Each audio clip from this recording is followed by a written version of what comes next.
Bien, Apocalipsis 21 y 22 es prácticamente no solo el final de la Biblia, sino también el final de la historia. Y lo que nosotros tenemos aquí en estos capítulos de Apocalipsis o en esta sección de Apocalipsis es una descripción de cómo será la nueva creación y cómo será vivir en una creación totalmente renovada, donde las cosas antiguas van a haber pasado por completo y las cosas nuevas, o todas las cosas van a haber sido hechas nuevas por el poder de Cristo. Es muy importante tener en consideración esto porque efectivamente la obra redentora de Cristo no es solamente una obra redentora a nivel personal, individual, del corazón, del alma. Sin duda alguna que Jesucristo viene para salvar nuestra alma.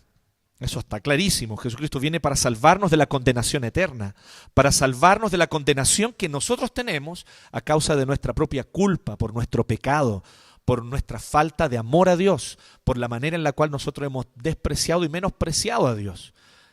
Cristo entonces, cargando nuestra culpa, murió por nosotros en la cruz. Espero este vaso así no botarlo. Así que hoy día ando así, pero con Doro, pero no sé. Hay días como que... Bien. Que ando peor que otros.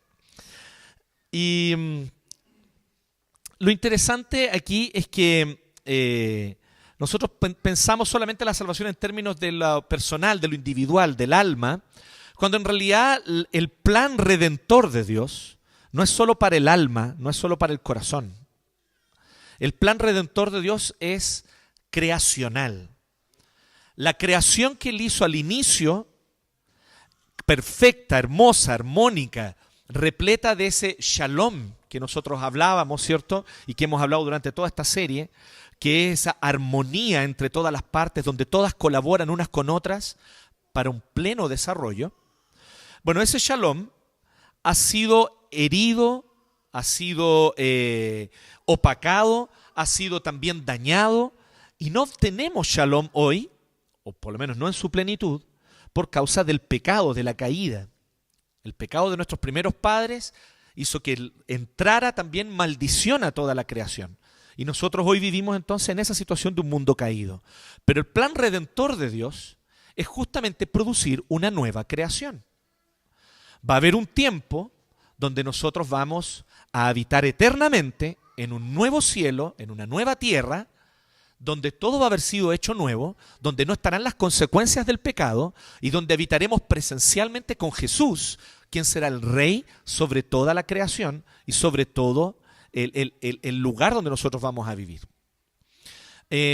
Nosotros perdemos de vista esto porque tenemos fuertemente una idea muy contaminada por el paganismo platónico griego, de que el final de los tiempos va a ser habitar como en unas nubes, ¿cierto? Y nosotros vamos a ser angelitos y vamos a tocar arpa todo el día vestidos de blanco. Pero la Biblia no dice eso. La Biblia habla sin duda alguna de que estaremos, y la idea de la vestimenta blanca es la purificación de la sangre de Cristo que nos lava y nos limpia nuestro pecado, y habla de que nosotros daremos honra y gloria al Señor y le cantaremos, pero no es eso solamente la nueva creación. La nueva creación va más allá de eso. La nueva creación es efectivamente un tiempo en el cual durará por siempre, será eterno, y en el cual todas las cosas van a estar de nuevo y van a ser hechas nuevas. Jesucristo incluso dice, cuando se despide de sus discípulos, y está en la última cena, Él dice, por ejemplo, bebamos de esta copa todos, dice Él, porque no volveré a beber del fruto de la vid hasta que lo beba nuevo cuando el reino se inaugure. O sea, una cosa sabemos, se van a plantar viñedo y va a haber vino. Para que algunos de ustedes estén consolados y no estén tan tristes, sepan que va a haber vino en la nueva creación. Es una cosa segura. También es verdad que va a haber trabajo. Vamos a reinar con Cristo. Y aquí hablaba de que reinaremos con Él. Y ese reinar, gobernar sobre la creación es lo que Adán hacía. El gobierno sobre la creación es cultivar, es trabajar. El gobierno sobre la creación es hacer uso de nuestras capacidades para modificar el mundo con el fin de glorificar a Dios. Y ese trabajo que vamos a hacer va a ser un trabajo perfecto, porque nosotros vamos a haber sido perfeccionados y ya no va a haber pecado en nuestra vida. ni las consecuencias malignas del pecado. Ese tiempo llegará, ese tiempo viene pronto y sabemos que cuando Cristo vuelva, Él va a instaurar esta nueva creación y la creación que nosotros tenemos hoy va a haber sido y va a ser purificada, dice el apóstol Pedro, por fuego. Y va a haber un nuevo cielo y una nueva tierra. Entonces, esto es una doctrina bíblica. Esto no es un patrimonio teológico de los testigos de Jehová, de la revista Atalaya o, ¿cómo se llama ahora? Despertar, no sé cómo se llama ¿sí? Despertar, ¿cierto?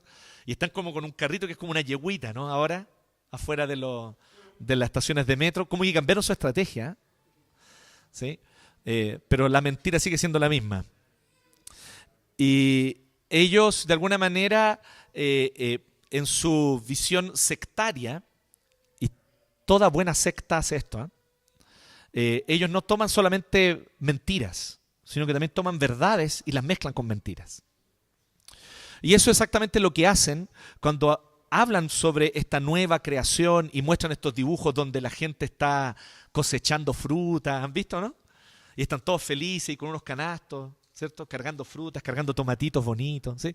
Bueno, eso va a ser así, la Biblia dice que eso va a ser así, eso es bíblico. El tema es cómo ellos encajan esa doctrina que es correcta y que es bíblica en todo un sistema que está equivocado teológicamente, que es otro tema que otro día cuando hablemos sobre sectas vamos a hablar. ¿Será que vamos a hablar sobre sectas? No sé. No sé si hay tiempo para eso en realidad. Hay tantas cosas que hablar sobre la verdad que no sé si tenemos tiempo para hablar sobre las mentiras, ¿me entiendes? Pero tal vez algún día nos demos el tiempo. Pero hoy nosotros vamos a hablar sobre esto, sobre cultivar, si el trabajo es cultivar, ¿cómo nosotros trabajamos hoy? ¿Cómo nosotros somos llamados a trabajar el día de hoy? Ya vimos cómo el Señor nos usa en nuestros trabajos. Y vimos incluso cómo técnicamente ninguno de nosotros está trabajando por sí mismo, sino que al trabajar nos estamos uniendo a lo que Dios hace. Vimos cómo cuando alguien produce arte, lo que está haciendo es revelando la belleza que solo puede provenir de Dios.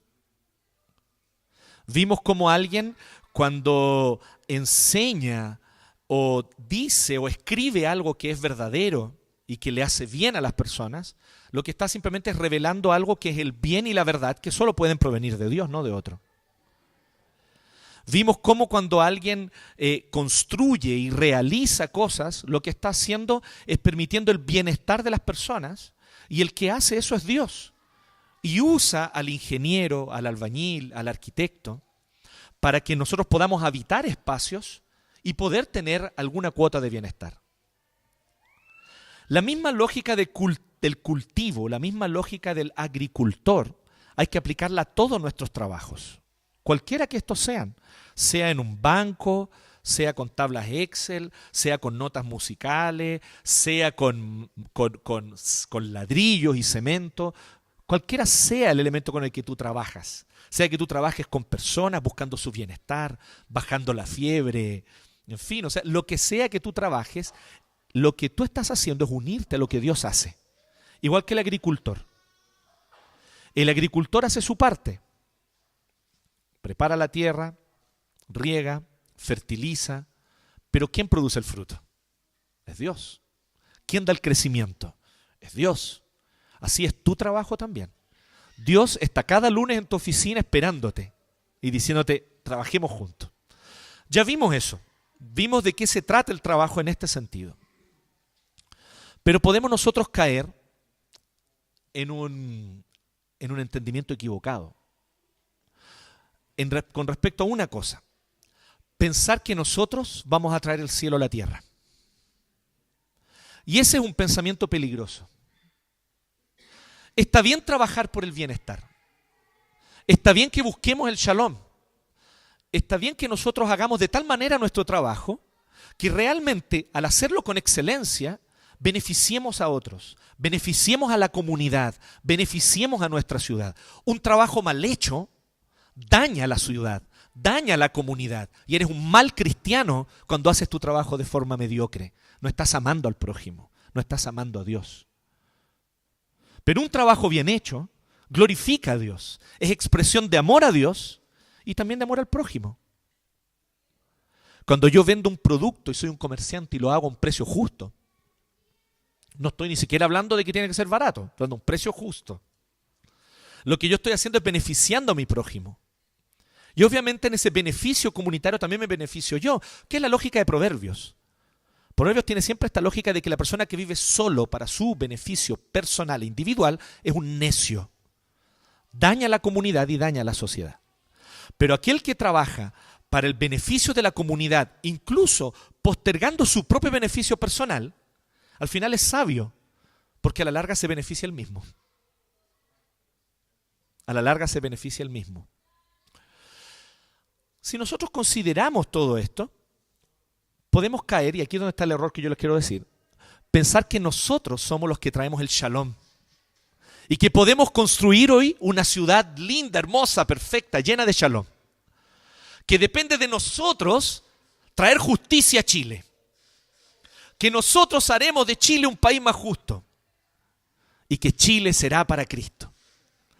En esta generación. Porque siempre hay que agregarle lo de la generación. Lo de la generación es clave, porque eso por alguna razón emociona a la gente, ¿no? En esta generación y todo, es como que produce un efecto, no sé cuál es, pero es bacana esa palabra, generación. Entonces, es como Wingardium Leviosa, es como una palabra mágica, ¿cierto? Que produce algo así. Entonces, lo interesante es que pensar de esa manera no es una visión real sobre lo que Dios nos llamó a hacer. Hace un tiempo yo leía un comentario al profeta Miqueas, hecho por rabinos, ¿sí? Por un rabino. Y era muy interesante una cosita que decían.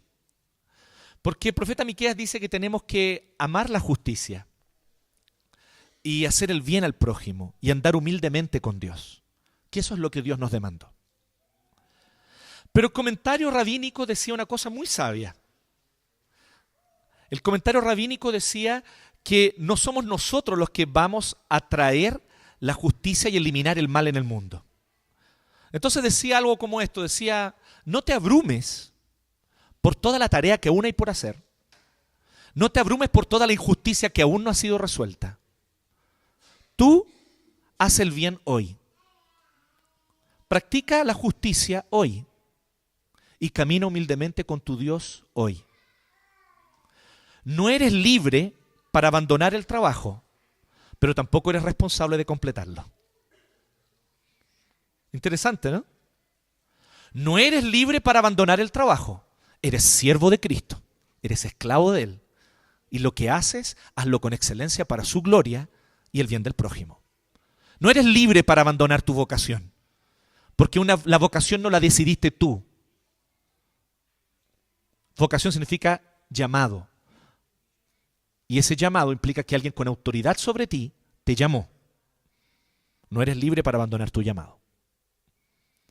Pero no te abrumes, porque tampoco eres responsable de completarlo.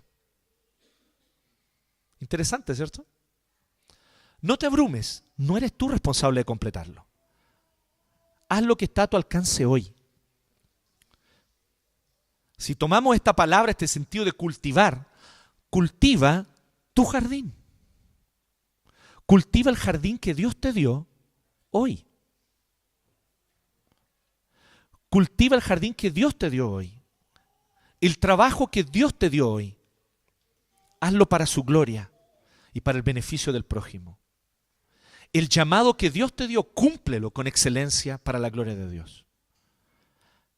Y luego llega a tu casa y disfruta del pan que puedes comer como fruto de tu trabajo. Eso dice la Biblia.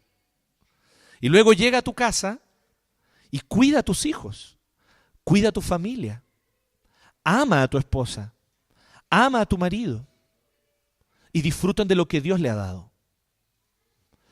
Tal vez no es mucho, pero disfrutan de lo que Dios le dio. Tal vez una taza de té con una marraqueta tostada, que es una delicia. Pero eso es lo que Dios te dio. Disfrútalo con acciones de gracia junto a los que Dios te dio. Y mañana será un nuevo día. No te abrumes. No es tu responsabilidad eliminar las injusticias del mundo. Interesante eso, ¿no? Porque esta es la visión que nosotros tenemos cuando tenemos una idea escatológica. ¿Qué es lo que nos permite a nosotros trabajar con tranquilidad hoy, a pesar de que no podemos ver la justicia plena hoy? ¿Cómo es posible eso? ¿Cómo es posible no abrumarse al ver tanta injusticia, tanta cosa mal hecha, tanto trabajo mal desarrollado, que lo que hace es más traer daño que beneficio? Cuando nosotros miramos eso, decimos, ¿cómo no sentirse abrumado? La manera de no sentirse abrumado es esta: mantén la esperanza en Cristo. Él volverá y Él hará de esta ciudad una ciudad perfecta. No tú, no yo, ni el candidato de tu preferencia. ¿Sí? No tengamos esperanzas mesiánicas en los candidatos. Vota por el que tú pienses que el programa te representa mejor y que puede avanzar algunas cosas bien. Pero esa cosa de mesianizar al candidato y por lo tanto demonizar al otro, ¿no? Es tan infantil. Es tan de personas que tienen su esperanza puesta aquí, en este mundo, y no en la segunda venida de Cristo, que no corresponde a cristianos. No corresponde a cristianos. Solo Cristo va a instaurar la justicia. Solo Cristo hará un Chile justo. Y hará un mundo entero justo. Y Él ya viene en camino, falta poco. Tal vez menos de lo que nosotros creemos. ¿Sí? No lo sabemos, no podemos dar fecha, ya dieron fecha, ¿no? Para algunos se supone que este fin de semana terminó el mundo. Ustedes saben eso, ¿no? Terminó el mundo el sábado y lo que Dios hizo fue empezar uno exactamente igual en el segundo siguiente. Es el detalle. Muy bien. Eso fue un chiste, por si acaso. Después no digan que yo enseño una doctrina extraña. Entonces, lo que hoy día vamos a ver es esto: cultivar anhelando la ciudad, manteniendo la esperanza en el futuro que solo Cristo traerá. Trabaja, da lo mejor. No eres libre para abandonar tu trabajo. No eres libre para hacerlo mediocremente. Hazlo bien, hazlo con excelencia, hazlo para la gloria de tu Señor. Pero recuerda que tampoco es tu responsabilidad completarlo. Mantengamos la esperanza en el futuro que solo Cristo traerá. Y aquí yo quisiera exponerle unos cuadritos. No los quiero aburrir, pero lo haré. En nuestra cultura, todavía no, en nuestra cultura latinoamericana, chilena, hemos tenido distintas influencias ideológicas y que han de alguna manera conformado nuestra cultura. Una de ellas es la cultura tradicional latinoamericana. La cultura tradicional latinoamericana es maravillosa, hermanos, y somos nosotros parte de ella en mayor o menor medida, nos guste o no. Y la verdad es que tiene cosas muy buenas y tiene otras cosas no tan buenas la cultura tradicional latinoamericana, pero somos parte de ella. Y una de ellas es que está muy asociada con la idea del trabajo como supervivencia. Trabajo para obtener lo que necesito y luego de eso entonces simplemente me voy a la casa. Si yo necesito 2 pescados al día, entonces yo voy a pescar. Y si obtengo mis 2 peces, me voy para la casa, ya tengo mis 2 peces. ¿Era así o no? Y andábamos con taparrabos, ¿cierto? No sé, algunos de ustedes andaban con taparrabos, ¿sí? No sé quiénes son sus ascendientes, ¿sí? Entonces, y otros, yo creo que todos nosotros un poco, ¿sí? Algunos tienen ascendientes incas, ¿sí? Que eran del imperio, ¿no? Y eran los que mandaban en los demás. Nosotros éramos sometidos por ustedes. En fin, ustedes saben que esta era una mercoche igual que ahora, ¿no? Antes que llegaran los españoles, la gente piensa que antes de llegar los españoles eran todos felices en América Latina. Piensan así, no, Sudamérica, todos eran felices en Sudamérica. Las culturas precolombinas eran todos felices y se amaban. Andá. Los aztecas cazaban a los otros, hacían sacrificios humanos. Los incas sometían a los pueblos a su alrededor a la fuerza. Sí, era la misma bola. ¿Sí? Era la misma cosa. Pero lo interesante es que cuando se encuentra esta cultura indígena con la cultura española, se nos viene una mezcla bien interesante porque ahora nosotros tenemos un lado espiritual que tal vez no lo habíamos considerado, que es un lado espiritual trascendente. En general, las culturas precolombinas, la espiritualidad estaba muy en lo inmanente, en la naturaleza, en las cosas presentes aquí, ahora. Pero la llegada de los españoles, ¿cuándo llegaron los indios con los españoles? Nos trajeron, nos trajeron también la idea de una espiritualidad trascendente.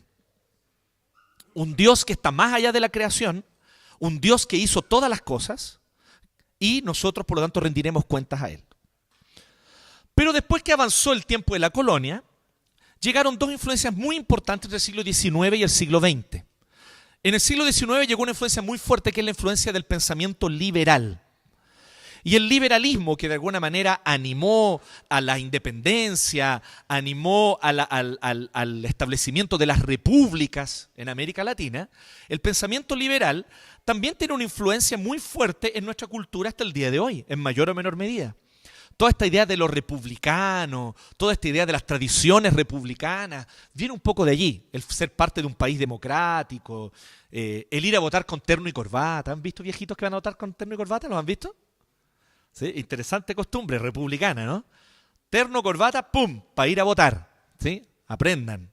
¿Sí? Van con chor. Al culto más encima. Dirigen el culto con chor rosado más encima. Ni siquiera de hombre. Bien, entonces, eso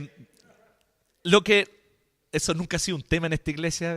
Sí, estamos instaurando un tema, nada que ver. Qué maldad. Bien. Y luego, en el siglo XX, comienza evidentemente una reacción también, y llega una otra influencia que ha sido muy fuerte en América Latina, que es la influencia del marxismo, ¿sí? Que es toda una ideología, o en general las ideologías de izquierda, más fuerte, más radical, más suavizada, pero en general con influencia del marxismo, que ha venido también con el propósito de, y sobre todo animado a las personas, a la reivindicación de ciertos derechos. Nuestros países lograron progreso, avanzaron en mayor o menor medida en algo en la industrialización, algunos más que otros en realidad, pero se avanzó mucho, se progresó mucho en términos de enriquecernos a través del comercio y a través del crecimiento económico, ¿cierto? Sin embargo, eso también trajo mucha desigualdad. Así que también un discurso marxista, vuelvo a decir, en mayor o menor medida, con mayor o menor fuerza, pero también viene a ser parte de nuestra cultura. ¿Qué es lo interesante de esto? Estas tres visiones culturales, la tradicional latinoamericana, la liberal y la marxista, son tres visiones del trabajo también distintas. Y yo creo que muchos de nosotros como cristianos nos influyen y dejamos de trabajar como cristianos y con un pensamiento cristiano acerca del trabajo, porque estamos influenciados de una u otra manera por estas otras ideologías que no son bíblicas y que incluso en más de algún sentido son antibíblicas. Así que yo quiero mostrar eso en unos cuadros, que vuelvo a decir, no es mi intención aburrirlos, así que los vamos a ver rápidamente. Por favor. Cada una de estas culturas, tradicional latinoamericana, liberalismo, marxismo y finalmente está el pensamiento cristiano, cada una de estas cosmovisiones tiene una visión de quién es Dios. Partamos por ahí porque eso es muy importante. Toda cosmovisión tiene una idea de quién es Dios y quién soy yo. Así que vamos a ver estas tres cosas primero. ¿Quién es Dios? ¿Qué es la creación? ¿Y quién soy yo? ¿Quién es Dios en la cultura tradicional latinoamericana? Bueno, la cultura tradicional latinoamericana tiene una idea de un deísmo personal. O sea, sabe que Dios es persona. Es una persona que creó todas las cosas, pero que después que las creó, cada uno se las arregla por sí mismo y cada uno tiene que portarse bien. Y los que se portan mejor reciben una recompensa que es el cielo. ¿Cierto? Ahora, no todos nos podemos portar bien. Entonces ahí hay algunos elementos que nos ayudan a portarnos mejor. Uno de ellos es la confesión auricular con el cura. Ir a la iglesia. Ir, confesarme, comer la hostia, y voy cada día mejorando.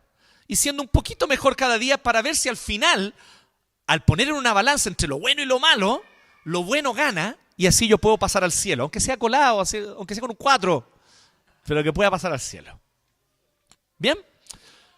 El deísmo personal, Dios no es mucho más que un hacedor y juez. Eso es Dios.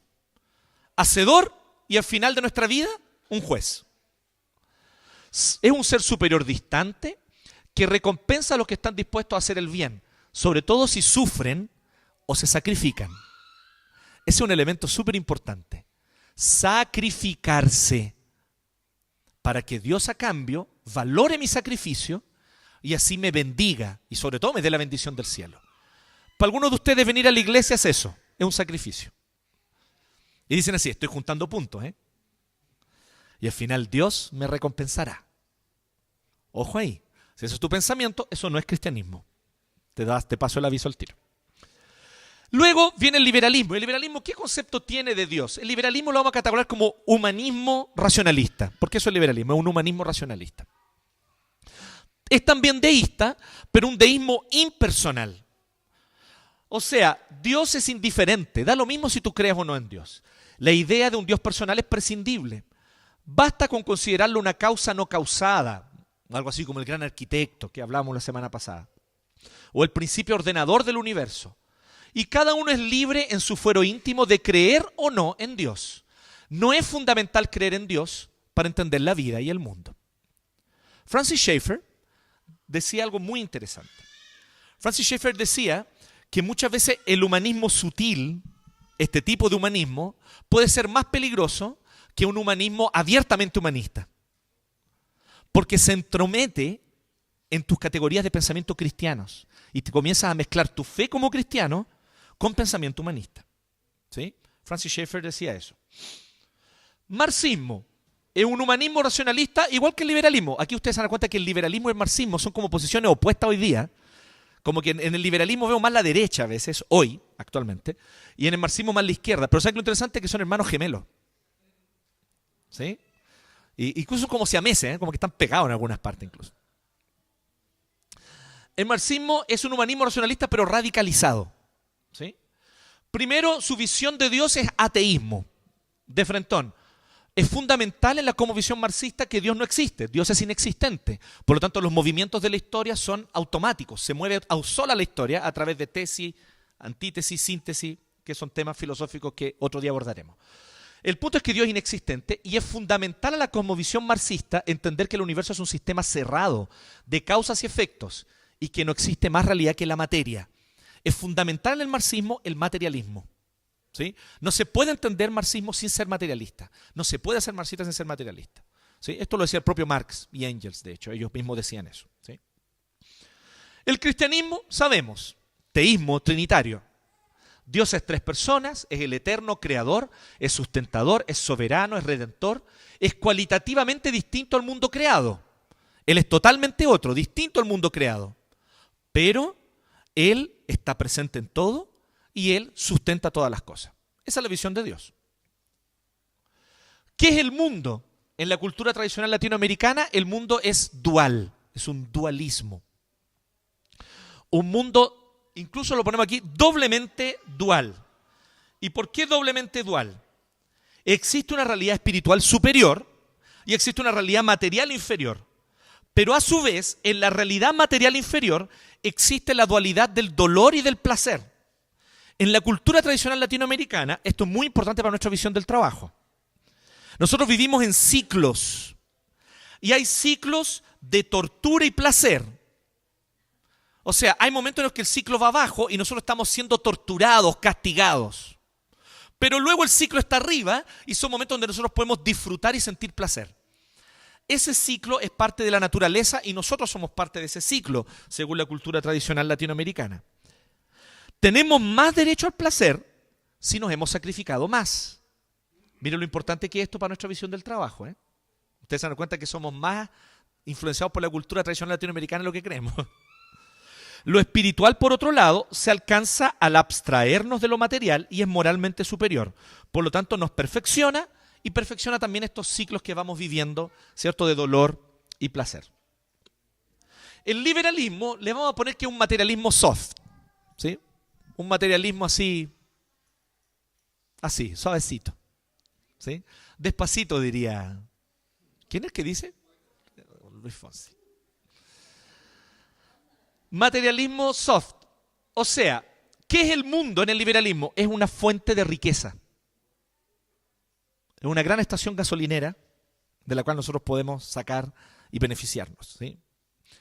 El hombre domina el mundo y es superior a la materia gracias a su voluntad y razón. Así que debe hacer uso del mundo para su propio beneficio. Y aquí entendió el beneficio como beneficio individual, personal. El marxismo también es materialismo, pero es materialismo hardcore, no soft, ¿sí?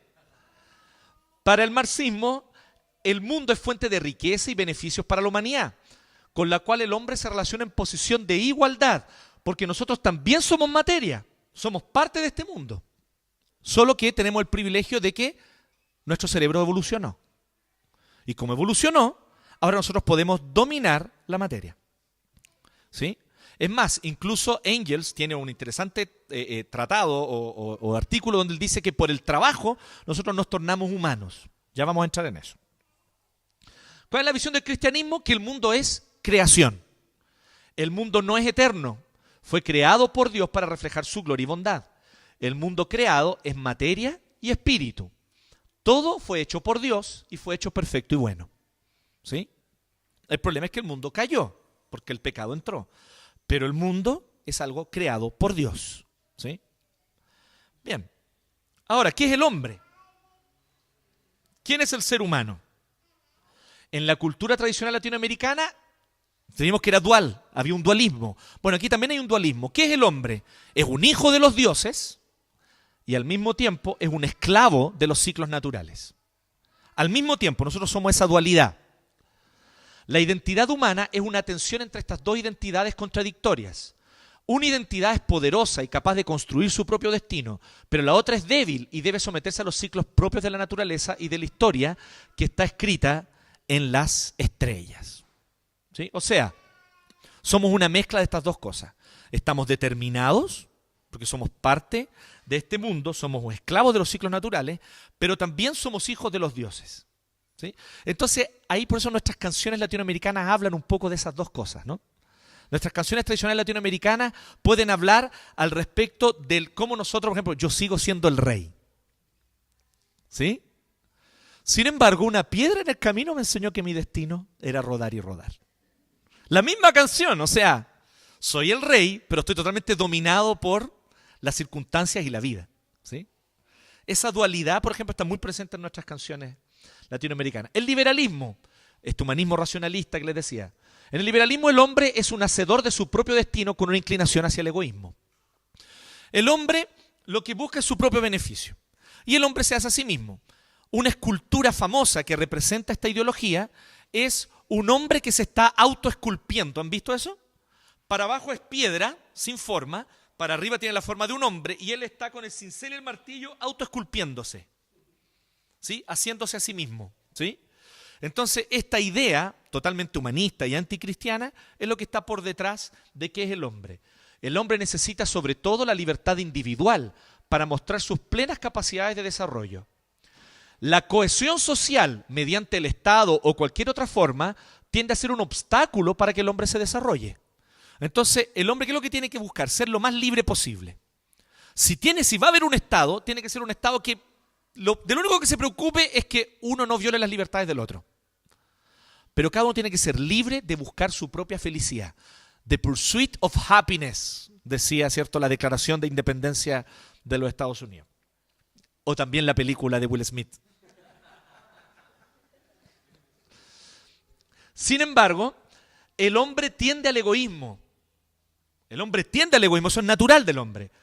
Pero hay una mano invisible que va arreglando a la larga lo que los individuos van desarrollando con su libertad.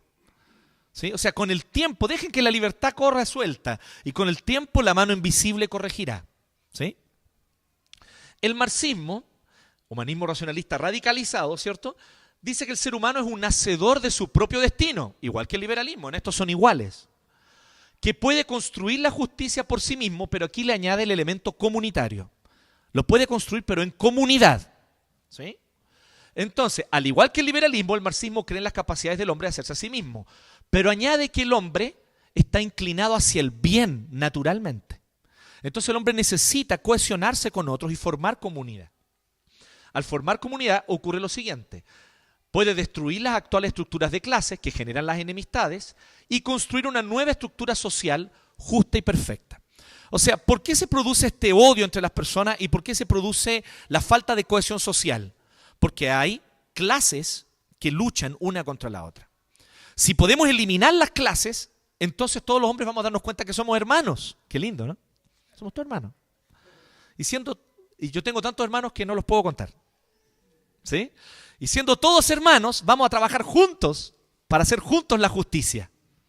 ¿Sí? Es bonito eso, ¿no? ¿Sí? ¿Qué es lo interesante? Que todo eso se hará sin Dios. Como que les falta un elemento ahí, ¿no? Un pequeño detalle se les pasó, ¿no? ¿Cierto? Es como el niño que le pidió a la mamá ulpo y la mamá le dijo, no hay harina, mijo, no importa, así nomás. Es como eso, ¿sí? Entonces, es como, ¿de qué otra manera vamos a ser hermanos entre nosotros si no es mediante la fe en Dios a través de Cristo, digamos? Pero ellos dicen que no, que sin fe en Dios podemos nosotros eliminar las clases, ser hermanos entre nosotros y así construir un mundo perfecto de justicia. Y aquí está lo que decía, traer el cielo a la tierra, ¿sí? Lo cual evidentemente es una utopía. El cristianismo nos dice que el ser humano es creado a imagen de Dios, caído, pero también redimible. El hombre al mismo tiempo creación e imagen y semejanza de Dios.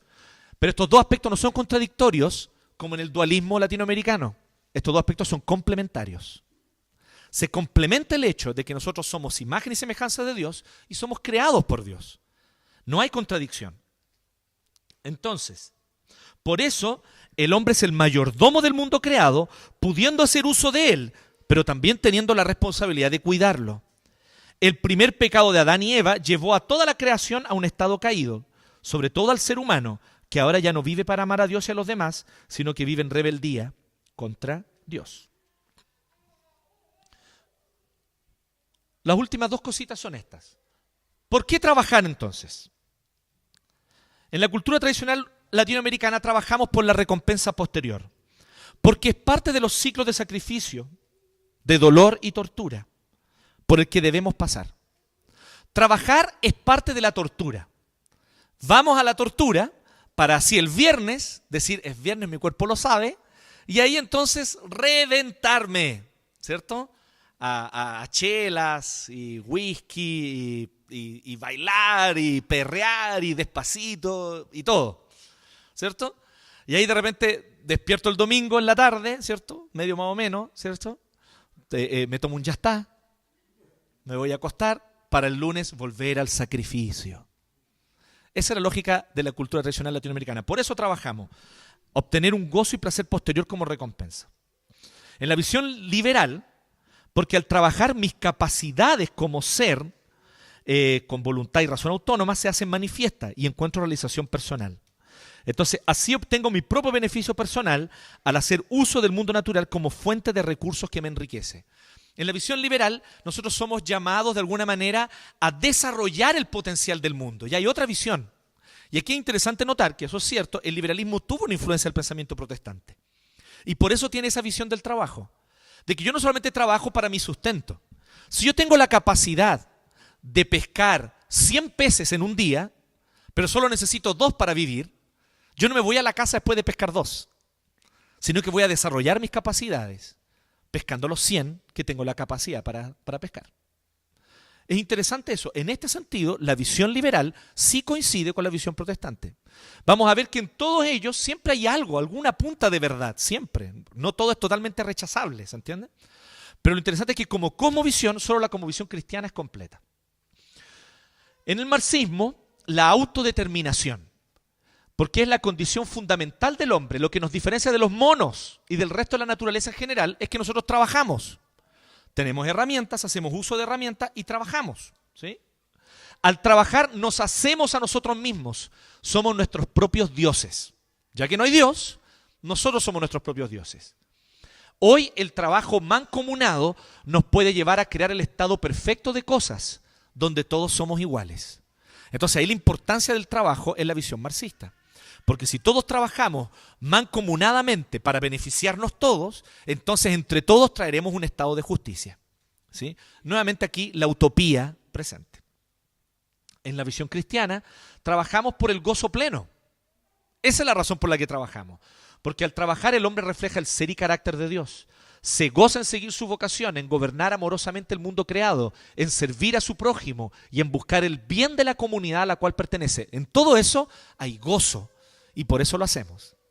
Hay gozo en saber que Dios me dio la capacidad de pescar 100 peces. Entonces yo voy a pescar los 100 peces que Dios me dio la capacidad para pescar. Porque hay gozo en mí en poder realizar aquello que Dios me dio la capacidad de hacer, en cumplir su llamado. Finalmente, ¿cómo valoran el trabajo cada una de estas cosmovisiones? En la cultura tradicional latinoamericana, el trabajo es un mal necesario. ¿Cierto? Ojalá no tuviéramos que trabajar. Ojalá me ganara el quino y no trabajara nunca más en mi vida. Es una tortura por la que debemos pasar para perfeccionarnos y obtener recompensas de placer. ¿Sí? En el liberalismo, el trabajo es visto como algo bueno. Es un bien que manifiesta la superioridad humana. Es bueno porque la voluntad y la razón autónomas, la palabra autonomía es una palabra favorita de los liberales, pero es una palabra herética desde la perspectiva reformada. Porque autónomo significa que tú eres ley para ti mismo. Literalmente significa eso. Yo me hago ley para mí mismo. El autónomo no solamente es libre, que es verdad que Dios nos creó con libertad, pero no solamente es libre, el autónomo, además de libre, no rinde cuentas.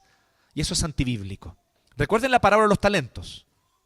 A cada uno Dios le dio talentos distintos. Por supuesto que Dios lo hizo. A cada uno Dios le dio la libertad de invertirlo como quisiera. Eso también es cierto. Pero cada uno de ellos rindió cuentas.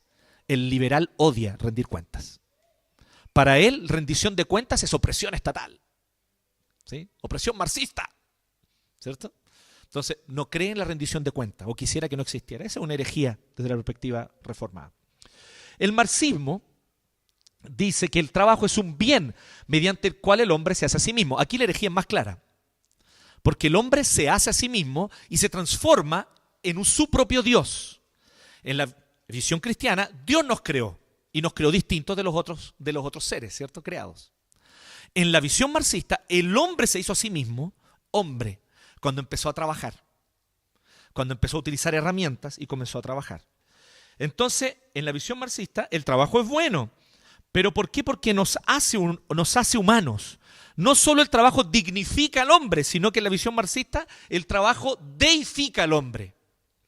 Mediante el trabajo nos hicimos nosotros mismos, como decía, se desarrolló la comunidad, se desarrolló el lenguaje, dejamos de ser simios y pasamos a evolucionar a Homo sapiens. Entonces nosotros nos creamos a nosotros mismos. Ninguna de estas visiones es coherente con la visión, consistente con la visión cristiana. La visión cristiana dice que el trabajo es una bendición. ¿Por qué? Porque nos permite unirnos a la obra de Dios en el mundo. O sea, el trabajo no se trata de ti ni de mí. El trabajo se trata de Dios y de su gloria. Y es un gozo vivir para su gloria. Porque para eso fuimos creados. Entonces yo trabajo para que Él sea glorificado. Somos bendecidos al trabajar porque podemos imitar a Dios, desarrollar las capacidades y talentos que Él nos dio y unirnos a lo que Él, como creador, sustentador y redentor, está realizando en el mundo. ¿Sí? ¿Se acuerdan de lo que yo les decía? El médico opera, hace una cirugía, pero es Dios quien restaura los tejidos. Es Dios quien sana. El médico es un colaborador de Dios. El médico no está sanando a nadie. El médico está siendo usado por Dios para la sanidad y la mejoría de alguien cuando necesita a esa persona una cirugía y ese médico hace bien la cirugía. Así es con cualquier otro trabajo. Entonces es una bendición trabajar porque podemos unirnos a Dios y reflejar su gloria. Esto es a grandes rasgos. Quisiera terminar con 3 cosas de lo que nosotros vemos en Apocalipsis 21 y 22. Ya leímos el texto. Lo primero que Apocalipsis 21 al 22 nos muestra es que solo Cristo en su segunda venida traerá el gobierno absoluto de Dios sobre todo. ¿Por qué digo esto? Por allá por inicio de los 90, fines de los 80, inicio de los 90, un hombre llamado Francis Fukuyama, con mucho entusiasmo, dijo que ahora vivíamos el fin de la historia. Que el sistema político, económico, capitalista había traído el fin de la historia, que ya se terminaba todo y que ahora todo el mundo iba a vivir bajo ese régimen político-económico porque este era el régimen político-económico más perfecto que el hombre podía crear. ¿Sí? Lindas declaraciones si eres Cristo. ¿Cierto? O sea, si Jesús vino a traer el sistema capitalista, político-económico capitalista, podría ser, pero no es el caso, ¿no? Entonces, la declaración de Francis Fukuyama, además de ser muy osada, es ciertamente muy herética, porque pone la esperanza en un sistema creado por los hombres para traer la perfección. Como bien decía alguien por ahí, a veces los liberales son marxistas invertidos. Es la misma cosa pero para el otro lado. Así como piensan que pueden traer la justicia perfecta al mundo a través, ¿cierto?, de la revolución, también existen aquellos que piensan que pueden traer la justicia perfecta al mundo a través de este sistema político-económico. Ambas cosas son ideologías humanas. Lo interesante es que bíblicamente solo Cristo en su segunda venida traerá el gobierno absoluto de Dios sobre todo. Cuando nosotros leíamos ahí Apocalipsis, veíamos, por ejemplo, en el capítulo 21, que dice algo interesante en el 3. Dice que Dios acampará en medio de ellos, ellos serán su pueblo, y dice, Dios mismo estará con ellos, y Dios será su Dios. Parece como un trabalengua, una declaración como obvia, ¿no? Dios será su Dios. Obvio si Dios es Dios, pero no es tan obvio. Porque hoy, en nuestra cultura, en nuestra sociedad, el mercado es un Dios. El consumo es un Dios. Las leyes de oferta y demanda son un Dios. El Estado es un Dios. La revolución de las clases oprimidas es un Dios. Los privilegios de las minorías son un Dios. Hay todo tipo de dioses en la ciudad hoy. Vivimos en una ciudad politeísta, donde cada uno adora su ideología, la abraza, la sigue y le rinde culto, e incluso se autosacrifican por esos ídolos. Porque son ídolos sanguinarios, que lo exigen todo. Son ídolos que te dicen así, da tu sangre por mí. Así son las ideologías de este mundo. Pero llegará un día donde ya no habrá más idolatrías, no habrá más ideologías, no habrá más ideolatrías. Lo que va a haber en ese día es que solo Cristo gobernará y solo Dios será nuestro Dios. ¿Y qué Dios es este? Es el Dios que por su gracia se reveló en Cristo y nos da su salvación. Eso no lo vas a traer tú ni lo voy a traer yo a través de nuestro trabajo hoy. Eso solo lo traerá Cristo en su segunda venida. ¿Cuál es nuestra labor hoy? Ser fieles al Señor en todo lo que hacemos. Y lo demás, el Señor lo hace. Y a su tiempo, Él traerá la nueva creación cuando Él vuelva. En segundo lugar, solo Cristo en su segunda venida eliminará la maldad y la injusticia por completo. Aquí está el otro aspecto. Nosotros queremos eliminar la injusticia. Queremos que se termine la maldad. Queremos, ¿cierto? Y decimos así, no, nosotros vamos a traer una justicia. Y nosotros vamos a hacer entonces que se acabe la injusticia en Santiago. Pero no somos nosotros los que vamos a hacer eso. Solo Cristo va a hacer eso y en su segunda venida. Él va a eliminar toda la maldad y la injusticia por completo. Entonces cuando nosotros trabajamos pensando que depende de mí eliminar la maldad y la injusticia, ¿cierto? Cuando nosotros trabajamos de esa manera, estamos pensando de una manera ingenua. Yo sé que nosotros hemos visto muchas películas, ¿no? Películas de policías, de detectives y de superhéroes. Y esas películas nos dan la impresión, hacia el final, como que ya por fin se resolvió el problema, ¿no? El problema del mundo quedó resuelto. ¿Sí? Apareció el hombre araña y ya estamos listos. ¿Sí? Pero técnicamente esa es una ilusión. No somos nosotros los que traeremos la justicia a este mundo. Es solo Cristo en su segunda venida. Entonces debemos prestar atención en esto. Y finalmente, en tercer lugar, solo Cristo en su segunda venida construirá una ciudad perfecta en unidad, belleza y vida abundante. Es interesante que lo que nosotros vemos que ocurre en la ciudad del fin de los tiempos, en la Nueva Jerusalén, es que hay una unidad perfecta. De todas las naciones son parte de esta multitud.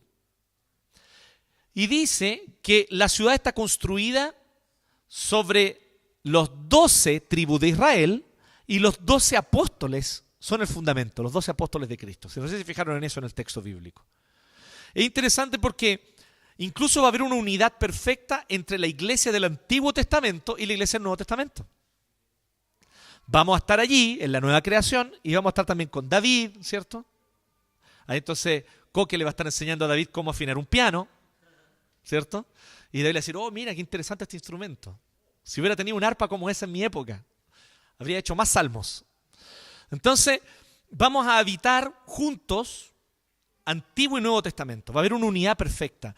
Y además describe la ciudad como una ciudad perfecta en todos los aspectos. Incluso dice que es cuadrada, ¿no? Perfectamente cuadrada. Obviamente que esto es un lenguaje simbólico, como es propio el lenguaje del Apocalipsis, fuerte de simbolismo, para hablar de que va a ser perfecta. Por eso es como un cubo, más que un cuadrado, como un cubo, con todos sus lados iguales. ¿Sí? Va a ser perfecta en unidad, en belleza y también en vida abundante. Me llama la atención una parte donde dice algo muy interesante sobre los reyes de la tierra. Dice el verso 24, las naciones caminarán a la luz de la ciudad. Estoy en el capítulo 21, verso 24. Las naciones caminarán a la luz de la ciudad y los reyes de la tierra le entregarán sus espléndidas riquezas. Literalmente allí, la Reina Valera en esto traduce de manera más precisa, dice que entregarán sus riquezas y su honor. Todas las naciones entregarán a esta ciudad sus riquezas y su honor. Piensen un poquito en esto. Y no quiero aquí que elaboremos una doctrina sobre eso. Pero quiero dejarle esta inquietud. ¿Qué es lo que nosotros hemos aportado para la construcción de nuestras ciudades?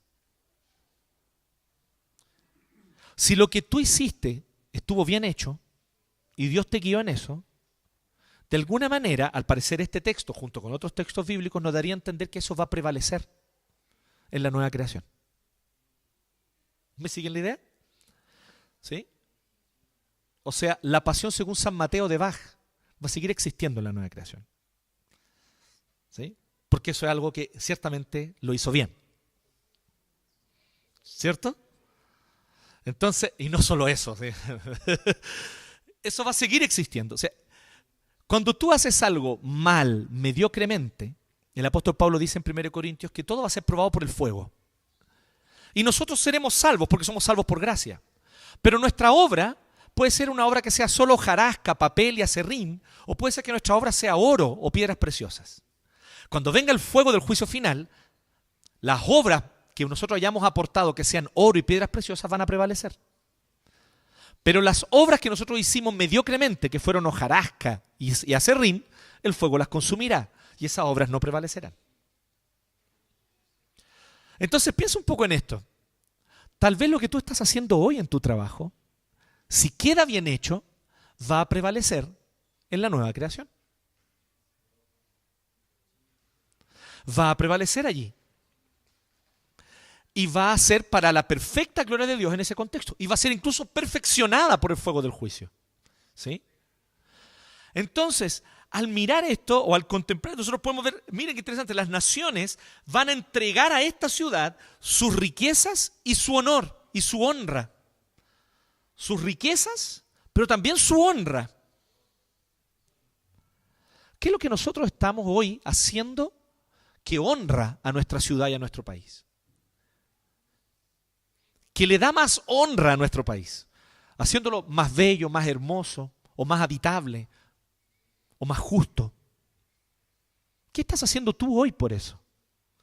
Si lo haces bien, con excelencia, para la gloria de Dios, al parecer este texto daría a entender que esa obra prevalecerá, incluso en la nueva creación. Tremendo, ¿no? Entonces pensemos en estas cosas. Recordemos que hoy nos corresponde hacer lo que nos corresponde hacer hoy, pero que solo Cristo traerá la perfección absoluta. Si trabajamos con esa esperanza, hay toda una cosa que tiene con expectativas aquí. ¿Sabían ustedes eso? Si mi expectativa es traer justicia hoy al mundo, hoy, ahora, yo me voy a frustrar, me voy a deprimir, me voy a angustiar. Pero si mi perspectiva es hacer lo que Dios me da para hacer hoy, y el resultado lo dejo a Él, esperando que Él solamente traiga la perfección, entonces yo voy a poder trabajar con más gozo, menos estrés. Yo estoy seguro de que en gran medida, y esto no lo digo yo porque a mí se me ocurre, ¿no? Estoy seguro de eso también porque de lo que he visto, he acompañado y he leído al respecto, he podido comprobar que el estrés está más asociado con cómo yo veo mi trabajo a con la cantidad de horas que trabajo. ¿Qué pasa si yo empiezo a ver mi trabajo como una bendición? Donde me corresponde hacer lo que me corresponde hoy. Cuando terminé mi día, lo terminé. Y mañana será otro día y seguiré. ¿Qué pasa si empiezo a ver mi trabajo de esa forma? Y ya no como que yo soy el Mesías que va a salvar. Yo voy a hacer de este banco un banco de verdad.